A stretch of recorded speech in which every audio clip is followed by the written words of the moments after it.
Ladies and gentlemen, this is the YouTube channel vlog show of inspiration and realness.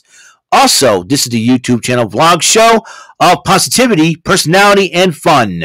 This is Eric Lima Shenanigans of 1977, and now the perpetrator of these shenanigans, Big Beefy E himself from his Big Beefy Man Cave in New Bedford, Massachusetts, Mr. Shenanigans himself, and the two-time Chilling 3000 2022 End of the Year Awards winner, Eric M. Lima. Thank you very much, Mr. Announcer, sir. Well, hello there, everyone. Welcome to yet another episode of Eric Lima Shenanigans of 1977, episode 894. We're 6 episodes away from the milestone of 900 episodes. So let's talk about what's going on in AEW Dynamite, which was over 4 minutes ago. So we gotta check this out. The international title, what kicked it off, was on the line as Rey Fenix defends against Jeff Jarrett, accompanied by Planet Jarrett, the Jarrett Entourage, or I like to call him Team Slapnuts. And whenever Jeff Jarrett or Jay Lethal fight in the matchup, you know the rest of the crew are going to cause a lot of shenanigans. No pun intended. And they did. It got to the point where Rey Fenix, Hurricane Rana, Sanjay Dutt into the nads of Satnam Singh. Jay Lethal tried to get involved. Karen Jarrett started scratching his back. But despite all that, all the tomfoolery that Planet Jarrett's been pulling, Rey Fenix still retains the International Championship. Meanwhile, Adam Cole and MJF, Better Than You, Baby, the Ring of Honor Tag Team Champions, and MJF, the AEW World Champion, was on one of MJF's boats in Long Island, and they decided they were talking and having a good time, and then all of a sudden, MJF pulled out the Dynamite diamond ring. So you're not going to hit me in the ring. Is that what you think you're doing? He goes, no, not really. And so they're about to talk and discuss them until Adam Cole believed he caught something. And as Adam Cole, I got something. And it was Paul White, a.k.a. Big Show, in his Captain Insano outfit, out in the lake with the floaty. And then Big Show, Paul White, and then he joins them for a beer. He goes, you know what? Better Than You, Baby. You all right? And drinking, and his Captain Insano of it. It's the most hilarious thing in the world, man. Oh, I was like, are you? It's like he's getting mad. He got his hook. Like they caught a Big Show. Oh, hilarious. That's never enough. So, anyways, so Don Callis and Konosuke Takeshita were in Japan looking for Kota Ibushi. Did they find him? Let's go on. As Renee Paquette interviewed Don Callis, Takeshita, introducing Sammy Guevara, who explains the reasons why he turned against Jericho. Jericho's holding me back. That little Latin version of Justin Bieber, that little Justin Bieber wannabe, he's going to get his butt kicked one of these days. So, and then they showed the footage where Don Callis and Takeshita went into Kota Ibushi's wrestling dojo, and attacked him. In fact, Takeshita grabbed one of those small kettlebells and hit Ibushi in the head with it. So that was something. Ricky Starks did address Bryan Danielson from this past Saturday's Collision, but then Wheeler Yuta was upset with him, and you know what? He challenged Ricky Starks to a match at WrestleDream this Sunday. This is the final Dynamite before WrestleDream, just to let you know. Then was a three-way matchup. Winner gets a shot at the AEW International title, and Nick Jackson versus Brian Cage versus Claudio Castagnoli. And Nick Jackson ended up winning the match. Then the Righteous addresses MJF and Adam Cole, questioning the friendship between the two of them. I gotta tell you something right here, right now. This is something that, this is a story that would be very, very interesting to, a very interesting story to look into. So, says the Righteous will challenge Better Than You Baby at WrestleDream for the Ring of Honor Tag Team Championship, but MJF Medical addresses the Denver, Colorado crowd, and Adam Cole is too hurt to fight, and they said they're going to relinquish the belts. But MJF goes, no. I'll defend the belts, even if it's by myself. So, but then Roderick Strong and the Kingdom came out and said, hey, we need you. It's an emergency.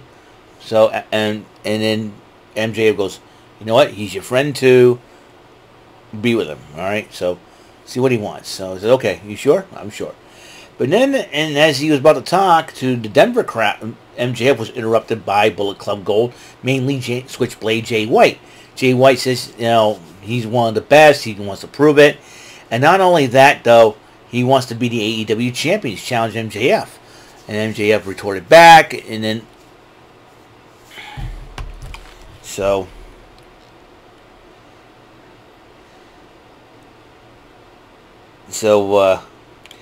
then Jay White said a few things. Then Jay goes, "We want to go? Let's go." He takes off his shirt, about to brawl, but then Jay White just decided, well, I'm going to leave right now. Not my time.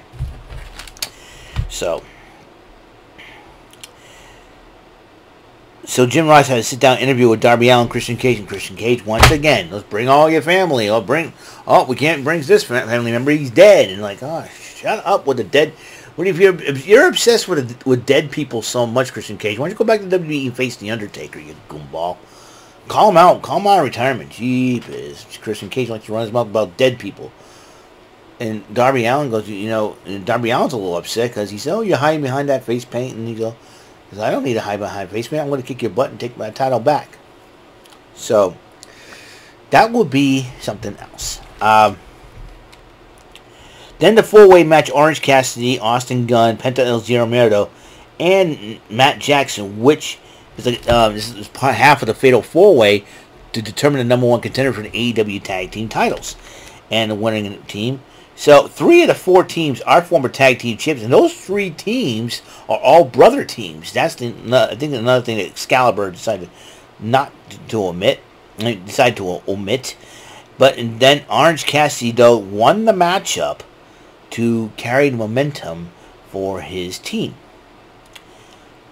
for him and Hook, this Sunday. Willow Nightingale, who was wearing a bandage over her eye after what Julia Hart did to her, went up against Julia Hart, and Willow Nightingale in a very, very bad mood. She was trouncing Julia Hart for a while until Brody King got involved, and Julia Hart was taken over, and then Julia Hart did beat Willow Nightingale, but then she slapped on the Heartless to continue the matchup, to continue the fight after the matchup, and then Chris Statlander came to her aid. Came to Willow Nightingale's aid. Then the contract signing, Adam Page and Swerve Strickland. Here's the fun part about this. I was listening to the promo, and Adam Page was like a year and a half. There was a dark cloud. Would that be CM Punk, that dark cloud? Or was it another dark cloud that Adam Page would be talking about? Something to think about. But then Swerve Strickland slapped, after the two had a conversation in the middle of the ring. Swerve Strickland slapped Adam Page across the face. While he signed the contract, Adam Page kind of like pounded his fist, like almost hurt the hand of Swerve. I think stabbing him with a pencil or a pen or something like that, and they made it official. But to conclude this, 4 masked guys attacked Jay White. Where were the Guns and Juice Robinson? But then there's a 5th masked guy that's wearing the devil mask. You think that MJF's up to something? I think you might guess right. So that is the final Dynamite before WrestleDream this Sunday. Wrestling weekend, we get 2 major events.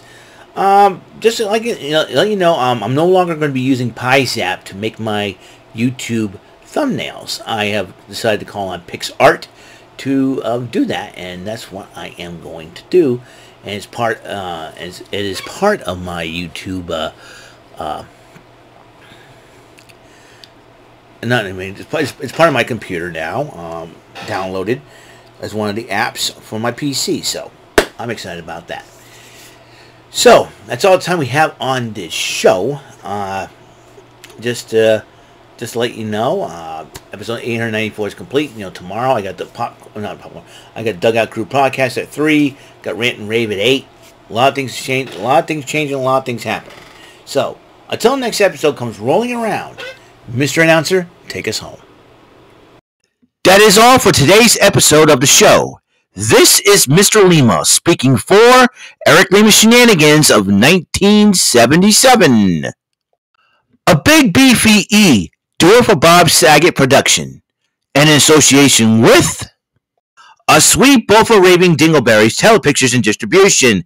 Thank you for watching another great episode of Eric Lima Shenanigans of 1977. Until the next episode, goodbye for now.